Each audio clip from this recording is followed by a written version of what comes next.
Just what does it take to be a successful entrepreneur? Takes a lot of chutzpah, and it's a huge leap. Huge leap. Coming up, a Bay Area couple leaves behind their urban life to start a farm-to-tap brewery. Twin brothers find success with their family's barbecue recipes. Meet a young entrepreneur who's weaving a business by turning animal fibers into yarn. And a musical instrument store picks a winner in ukuleles. It's all next on Yes, We're Open. Yes, We're Open is made possible by Community. Look around yours and you'll see safe everywhere. We helped grow that small business on the corner, gave your neighbor's daughter a scholarship, provided needed funding for healthcare research, and even planted trees in your local park. We're proud to be a part of your community, and we want to help you keep it all safe. Discover all the ways that SAFE is helping to support the people and places in our community. Stop by your local SAFE branch or visit us online.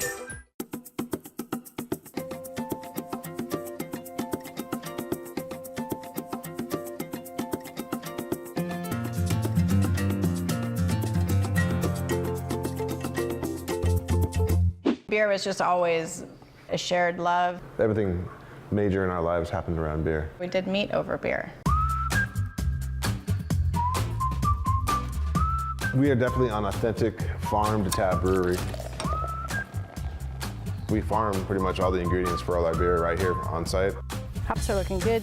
Yeah, it's really good. Michael and Catherine Johnson are the husband and wife team behind the brewery, meshing their love for beer and the rural lifestyle. We live on 11.5 acres. We have our home here, our family's here, our business is here. Our philosophy is really based in connecting people to the land, connecting people to where their beer comes from. So we bring people out to the farm to give them an experience they normally wouldn't get. And what's a goat house without goats? There's a lot of them. We don't even have a current count of how many goats. High 30s, I think. High 30s-ish. they're like rabbits. Well, the buck got out, and so this buck somehow scaled a 5-foot wall and then Had his way. shagged his way through all the goats. And how he reached all of them, I don't know, so I'm impressed with his extension. You know, we're like first generation like farmers, right? I mean, we're learning it all, and there's no one teaching us. But they're not doing it alone. The kids pitch in to help as well. Not those kids, these kids. Their son Nolan and daughter Mia. They also have several full-time employees. Belgian triple full fresh band. Hey there, how you doing?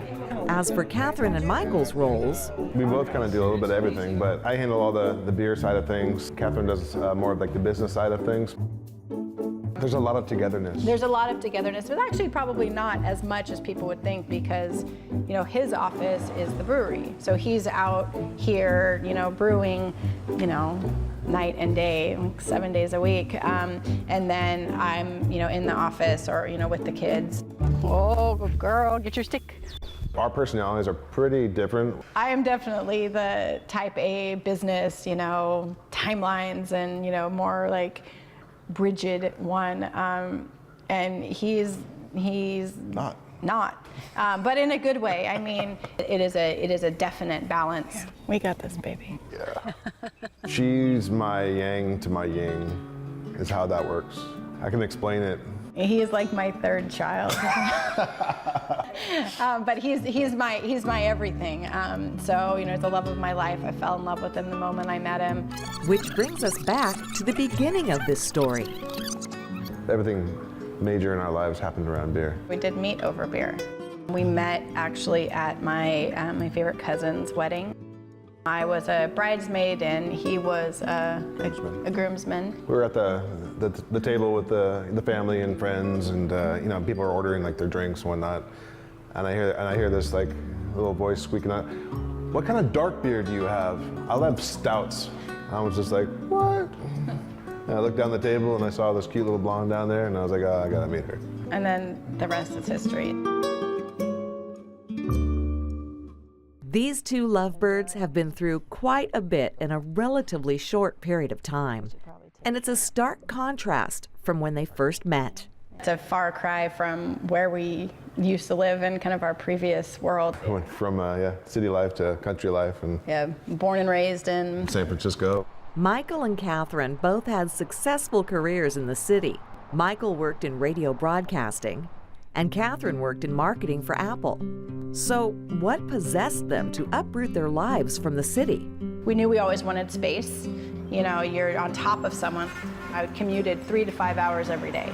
And then you'd come home and you're circling the block trying to park in front of your very house. And we're like, God, is this it? Is this life? Is this all she wrote?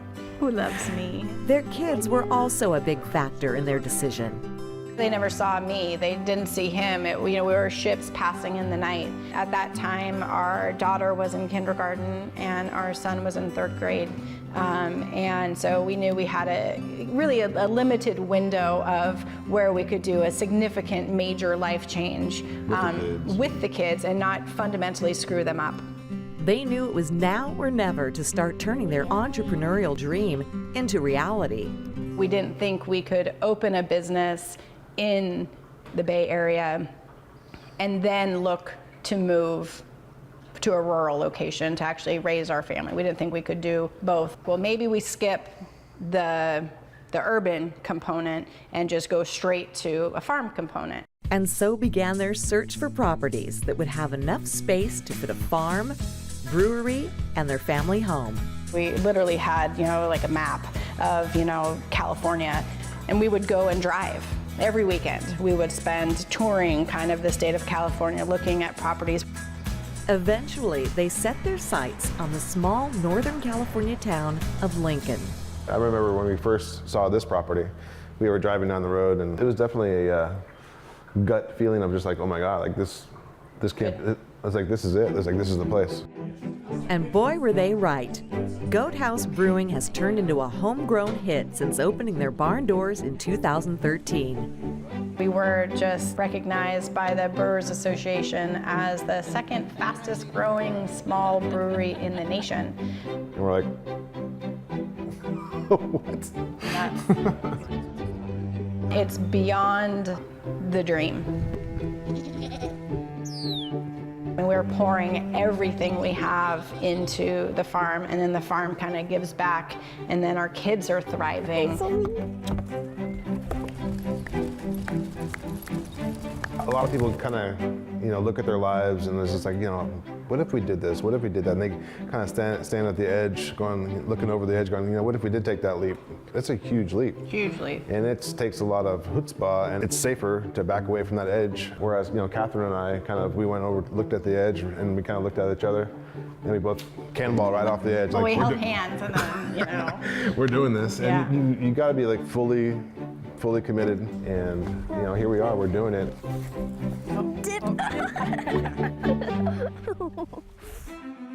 In the last decade, the number of craft breweries in the U.S. has been on the rise, with cities like Portland, Denver, and San Diego leading the way. But what may surprise you is the state with the most breweries. It's tiny Vermont. While the national average is about 3 breweries per capita, in Vermont there are 11.5 breweries per capita. Over 8 more breweries per person in the Green Mountain State. This is what collaboration looks like. Barbecue chicken made with Burgess Brothers barbecue sauce. Wouldn't change it for the world. Because it didn't have barbecue sauce on it. When it has Burgess Brothers sauce, lathered all over. It's a winner. The batter's awesome, man. Give us a count. Give me 1, 2, 3. Yeah. If you're searching for successful homegrown entrepreneurs who came from modest beginnings, the Burgess Brothers would certainly fit the bill.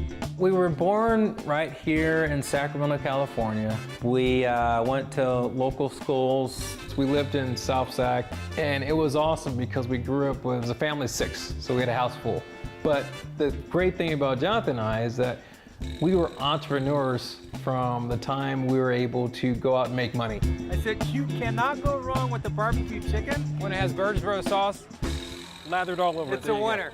I remember actually before we had jobs, we'd go and find golf balls at the golf course, polish them up, and we sell them. And then that led to, actually, we saved that money from the golf balls, and then we went and bought like sodas and put them in ice. And so now we can offer a soda and a golf ball or a package deal. And so we end up making more money that way, saying, wow, this is pretty awesome. The entrepreneurial stuff has just been in our blood. And it goes back to our great-grandfather. I would have to agree, for more than half his life he spent in slavery, but came to California, and once free became a successful businessman after finding gold. Those entrepreneurial roots took hold and flourished into a wildly successful brand. But that booming business actually came about after decades in public service. I am a battalion chief with the City of Sacramento Fire Department. I am what you call a law enforcement sergeant here in Sacramento, California. All right, guys, okay, healthy meals, chicken or veggie burger? The native Sacramento twins founded the Burgess Brothers brand with a passion to provide their own line of gourmet food products. This right here is our spicy taco. The great thing about it is because it's not as greasy and you still get the flavor. Go and try one of those if you don't mind. The Burgess Brothers came just from being twins. And we have this unbreakable bond that twins have that they talk about that other siblings just don't have. John is strong where I'm weak. I mean, and he's witty, quick on his feet. He thinks of things that I can't think of. And he brings the side of the business aspect that I don't have, and I respect that. The biggest thing that I admire and that I see in Matt is just his tenacious ability and his never give up attitude. I can't think of a better business partner. Being twins and in public service caught the media's attention in 2012. Good Day Sacramento was probably our first experience on TV together. So they're like, hey, we want to do a cook-off between a fireman and a cop. On the show, the judges were impressed. Once he tasted the burgers, he's like, man, these burgers are phenomenal, guys. After that, Jonathan and I kind of looked at each other and we're like, I mean, can we pull this off? Sure, I mean, we did it. We talked about it and said, well, let's cater for a year first, test the water. It started out as a Burgess Brothers Burgers, and we kind of morphed it after a year or two into Burgess Brothers Barbecue and Burgers because we found that there's a market for a really good Southern barbecue. Since then, Burgess Brothers have created their own brand of beef and pork mixture hot links, a unique blend of cornbread waffle mix, and a signature barbecue sauce which they bottle, all created using their secret family recipes. Well, when Matthew said, I'm gonna actually get the recipe, package it, and we're gonna sell it, I looked at him and said, you gotta be crazy. You're not gonna share mom's recipe with the world. Why would you do that? Because he said, listen, he goes, people have been leaving the earth with great recipes for years. It's time to actually share something with the world. Why would you not want to do that? And when he explained it like that to me, I'm like, we need to share it with the world. And literally, it probably took me 3 years to get the consistency of the balance. And I can tell you there was nothing that is even close. It made me proud because I know Mom's smiling down on us right now. As if their plates weren't full enough, these brothers are cooking up even more ideas. We're not necessarily in the food business. We're not in the restaurant business. We're in the business of diversifying, and with that, we have to provide others, specifically minorities, an opportunity to be a part of corporate America. Part of what Matt and I really believe in is being successful, but helping others be successful. I've always told Jonathan that if we're not helping someone else on the way up, we're not doing our job. We have a compassion and heart for the community and the public because we serve them. Whether we're inspiring or mentoring the next generation, it's bringing everybody together for something great. It is truly our compassion, our desire, and our goal. And so when you work with the brothers, you're gonna get the brothers. So if you work with us, you're twinning, and that means you're winning.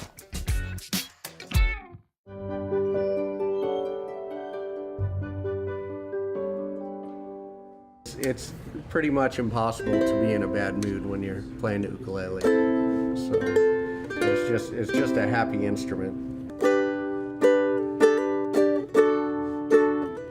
I think the trend with ukuleles started probably around 2006 or so. There was a gentleman named Is Kamaka Ovioli. He did this song. It was kind of a mix of Over the Rainbow and What a Wonderful World. But for some reason, that particular song just really took off around that time.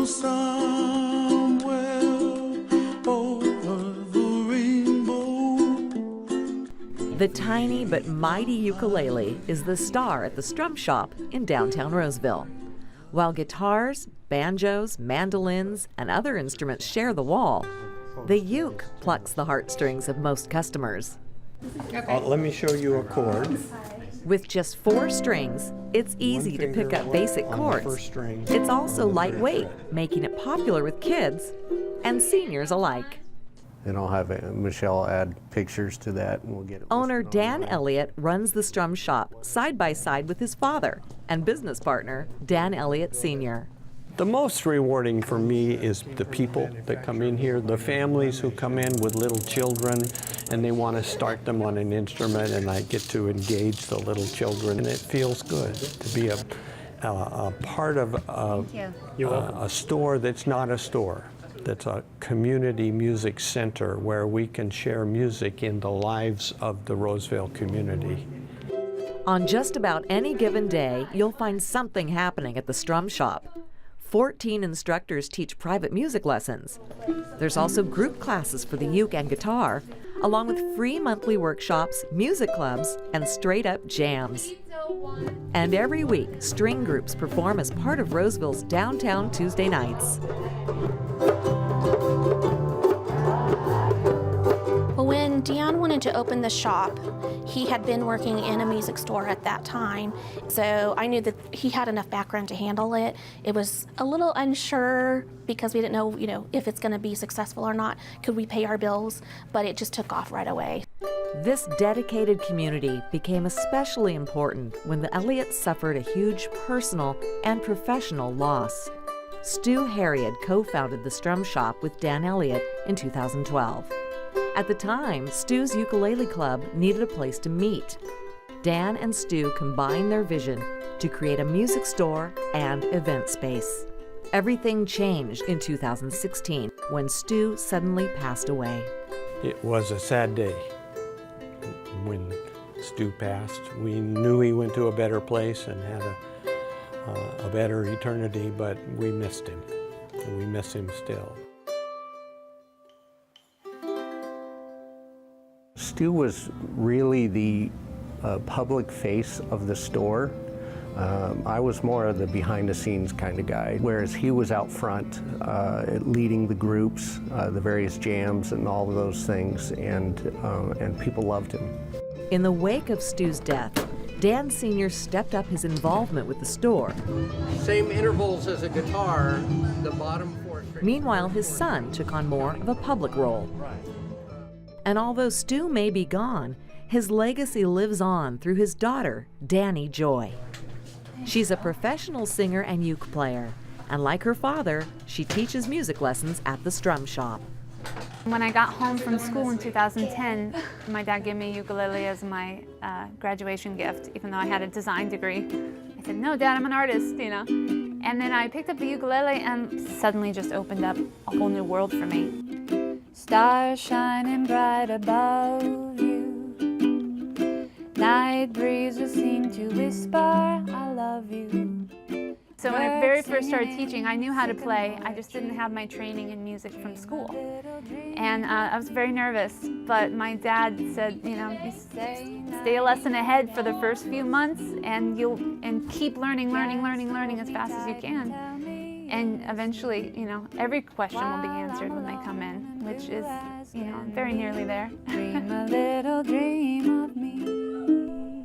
Danny's is not the only career that was launched from this music shop. Dan's wife, Sharon, owns a separate small business making shoulder straps for ukuleles called Sharon's Threads. I did start off as the accountant or bookkeeper for the store, but then when I started my business and it took off, I had to actually lay myself off from that job.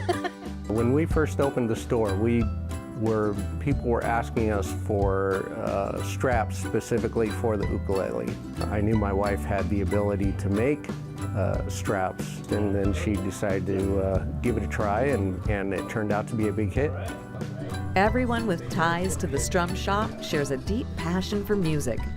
Randy Clark is the shop's repair guy, and he's as adept at restringing a guitar as he is strumming the banjo.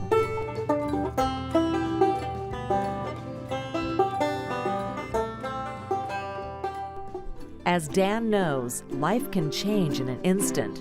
So for now, he plans to keep living each day for his passions, music, and the community that's embraced him. I plan to be here at the music store until the day I die. I have no aspirations to do anything but what I'm doing right now.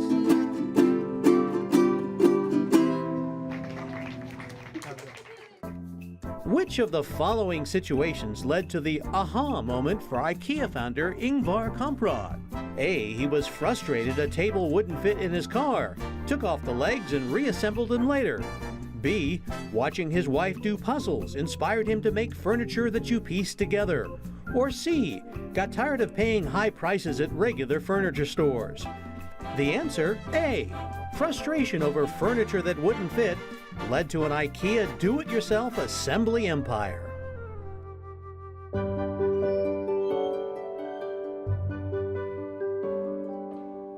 After I graduated high school, I had it in my mind I was going to go to San Francisco and become a fashion designer, and that did not happen.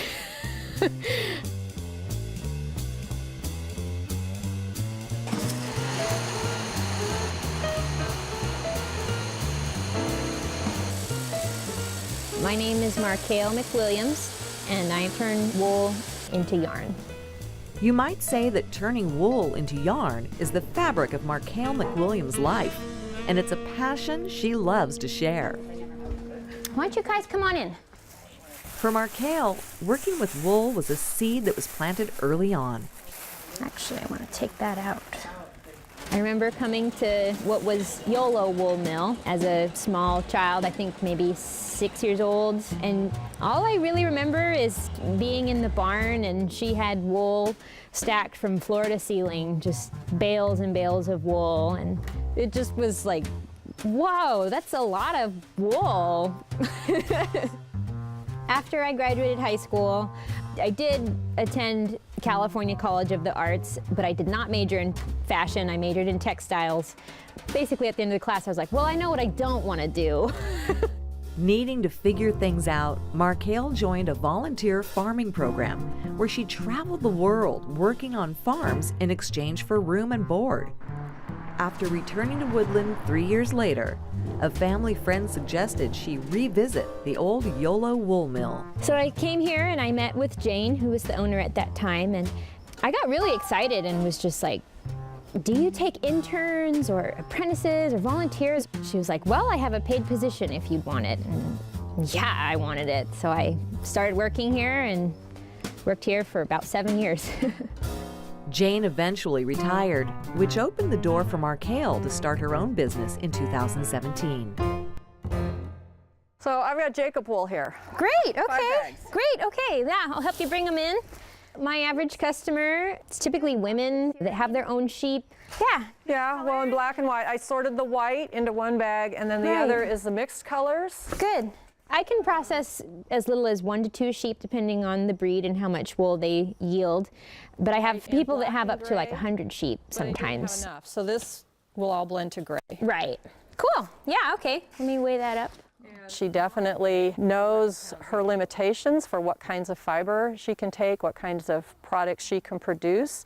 And so she wants to let the customer know that and not take on something that isn't going to make anybody happy. Because I think what I'm going to do is skein them how I learned last weekend to present it for a sale product. Okay.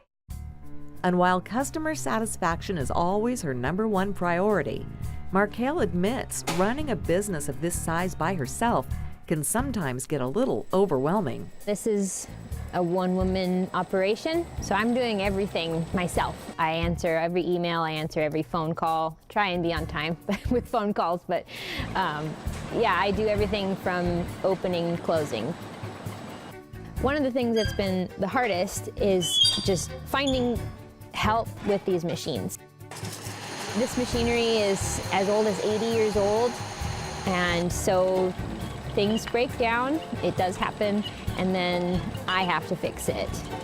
So I feel like Rosie the Riveter. I just pick up a wrench, I'm like, we can do it, this is what we gotta do. Starting any business requires dedication and sacrifice. Markale has already proven to her customers she has the chops to make Valley Oak Wool Mill a success. What Markale does takes a lot of business sense, a lot of mechanical ability, and knowledge of the fiber. So it's not a low-level job. There's a lot of skill and knowledge involved in it. Every small business is going to be hard in the beginning. I think it's going to be hard for maybe even a number of years. It is my desire to grow the business. Eventually I'll have to hire somebody, and I know that's expensive. I don't know how God's going to work that out, but it's going to happen. I know that, and I'm trusting in that.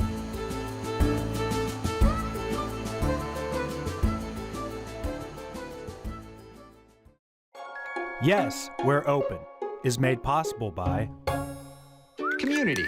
Look around yours and you'll see safe everywhere. We helped grow that small business on the corner, gave your neighbor's daughter a scholarship, provided needed funding for healthcare research, and even planted trees in your local park. We're proud to be a part of your community, and we want to help you keep it all safe. Discover all the ways that SAFE is helping to support the people and places in our community. Stop by your local SAFE branch or visit us online.